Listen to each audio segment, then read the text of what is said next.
Et tout de suite, les coups de cœur culture. On est ravis d'accueillir Christophe Combarieux. Bonjour Christophe. Bonjour Aurélie, bonjour Damien. On va parler évidemment musique aujourd'hui avec une production très attendue, la plus célèbre des opérettes d'Offenbach, La Belle Hélène, et c'est au Châtelet, ça promet. C'est magnifique. Vous nous parlerez également d'une comédie bien tournée dans l'univers d'un salon de coiffure. On imagine tout de suite, ça se passe en Bretagne, coiffure et confidence. Et puis on commence par ce classique des classiques, Cyrano de Bergerac d'Edmond Rostand. C'est à l'affiche à Paris. Et je ne vous ferai pas l'affront de vous rappeler évidemment l'intrigue du chef-d'œuvre de Rostand. La mise en scène de cette création au Théâtre 14 est signée Henri Lazzarini, alors que c'est toujours un immense défi de monter Cyrano, mais ça n'a pas effrayé Henri Lazzarini puisque il l'avait déjà monté en 95 et que ça lui avait d'ailleurs déjà valu une nomination au Molière. Ici, c'est donc une nouvelle création et avec une autre équipe qui remet le couvert, notamment Benoît Solès dans le rôle titre, aux côtés d'Emmanuel de Chartres, Clara Huette, Geneviève Casil ou encore Vladimir Perrin. Alors, est-ce qu'il a eu raison de se prêter une nouvelle fois à cet exercice ? Absolument, et l'approche est plutôt intéressante puisqu'on a à certains moments comme une mise en abîme qui redonne l'écho d'Edmond Rostand et de son rapport par exemple à la pièce. On voit parfois l'auteur à sa table de travail en train de rêver le rôle de Cyrano puis s'insérer un peu d'action. Voilà, il y a des allers-retours comme une sorte de double de son personnage avec son costume donc du 19e siècle. Franchement, c'est bien fichu, c'est bien monté, c'est un travail plus qu'honorable de la part de l'équipe d'Henri Lazzarini et Benoît Solès est vraiment admirable. C'est au Théâtre 14, c'est jusqu'au 4 juillet, donc vous avez encore un mois pour aller découvrir ce Cyrano. Et on regarde un petit extrait, c'est parti.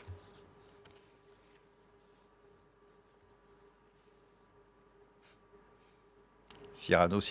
Oh. Cyrano une fois, Cyrano deux fois. Cyrano deux fois. Non, on n'aura pas de Cyrano. Le voilà, si. Sainte et la don, à la fin de l'envoi, je touche. Du charme physique et vainqueur, prêtement, et faisons à nous deux un héros de roman. Merci, je n'ai plus peur. Je vais parler moi-même. Parlez d'amour, soyez splendide. C'est un conseil que je m'engage à suivre. Voulez-vous être à moi? Père-mère. Elle qu'avril offusque se laisse dérider par l'automne. Un poète est un luxe aujourd'hui qu'on se donne. J'aime, mais c'est forcé. La plus belle qui soit. Je m'exalte. J'oublie. Et j'aperçois soudain l'ombre de mon profil sur le mur du jardin.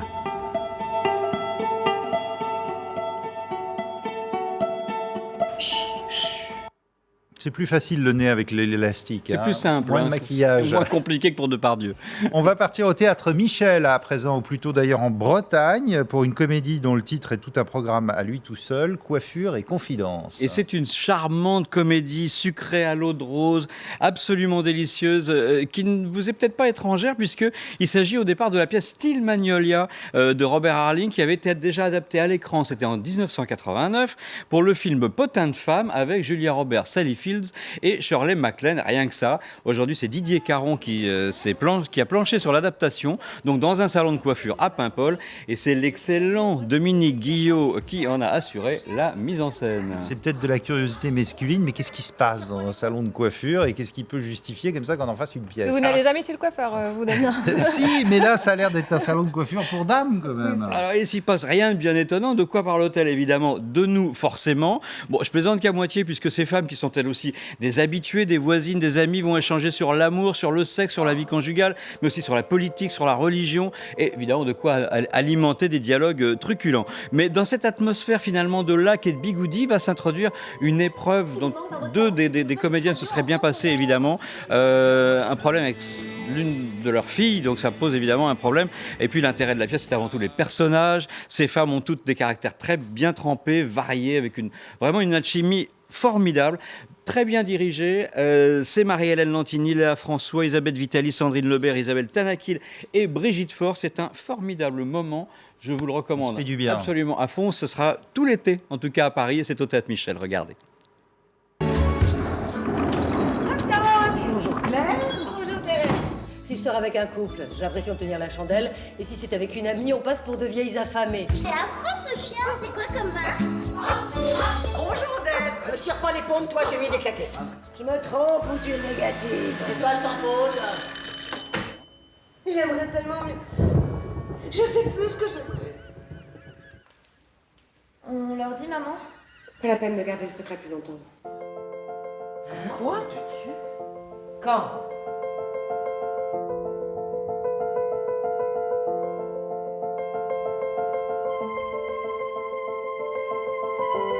Ce qui vous manque dans votre salon, c'est une petite radio en fond sonore. C'est bien qu'après la pluie, vient le beau temps. Ça fait très Vénus Beauté Institut. C'est cette un ambiance. petit peu le genre, mais vous verrez, vous passez vraiment un très très bon moment au Théâtre Michel. Moi, c'est Muriel Robin, Coiffure New Creation, bonjour. Voilà, ça, vous voyez, ça hein. sort pas du cerveau. Mais on ira voir en tout cas. Après les bigoudis, pour finir la musique, on termine avec la nouvelle production du Théâtre du Châtelet, la savoureuse, la truculente Belle Hélène d'Offenbach. Voilà, il y a vraiment des productions qu'on a vraiment envie de voir émerger, qui s'inscrivent fidèlement dans l'esprit du Châtelet. Cette œuvre donc a été quand même créée en 1864 et s'inspire du fameux enlèvement d'Hélène par Paris, déclenchant les fureurs de son époux Ménélas et la guerre de Troie. Le livret convoque donc les principaux héros de l'Iliade, mais avec toute la bouffonnerie qu'il est permis d'avoir sur un tel sujet. C'est l'occasion évidemment pour Offenbach de se moquer via quelques satires du Second Empire évidemment. Et c'est de toute façon intemporel, c'est tellement français. L'esprit, l'esthétique de la mise en scène, ça se passe comment? Alors je crois que les avis sont relativement partagés, mais moi j'ai complètement adhéré au dispositif scénique qui est mis en scène par Pierrick Sorin, Giorgio Barberio Corsetti. Très novateur, très moderne, c'est une Belle Hélène du 21e siècle. En plus c'est très bien incarné par Gaël Arquez dans le rôle principal et charismatique, techniquement il n'y a rien à dire. Et puis une très très belle direction d'orchestre musicale assurée par Lorenzo Viotti, un jeune chêne de 25 ans qui s'en sort très très bien. Topless là, la Oui, Belle Hélène. Elle est hein. topless. Ah oui. Non, ça c'est la mère, ça c'est Paris. Pardon. C'est Leda qui est... Bah, écoutez, la mer est très bien aussi. Voilà, on en regarde un extrait si vous voulez. Il faut de l'amour, nous voulons l'amour.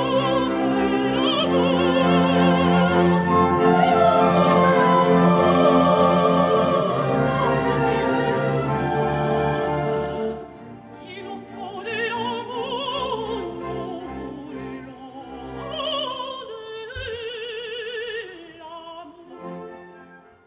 Voilà, une Belle Hélène très fraîche, très novatrice. Ah ça, elle est fraîche, oui. Oui, ça c'est très frais. Hein. Je sais pas si Napoléon III et Eugénie auraient apprécié. Jusqu'au 22 juin. Si, ils auraient adoré, j'en suis sûr. Et si vous me permettez une courte annonce, vendredi prochain, 12 juin, c'est au Théâtre des Nouveautés sur les Grands Boulevards, une magnifique initiative de la grande pianiste Marie-Joseph Jude, qui a décidé d'apporter tout son soutien au Népal après le terrible tremblement de terre que le pays a connu le mois dernier. Elle a contacté tous ses amis musiciens et ont tous répondu présents. Éric Lesage, Michel Béroff, Jean-François Esser, Vanessa Wagner, Xavier Philips et beaucoup d'autres. Au total, 20 musiciens classiques de renommée mondiale qui se mobilisent pour aider justement à la reconstruction du Népal via une association. Juin prochain, vendredi. C'est vendredi. C'est au pour Théâtre des Nouveautés. l'association Live to Love. Voilà, vendredi. Merci beaucoup, Christophe Combarieux.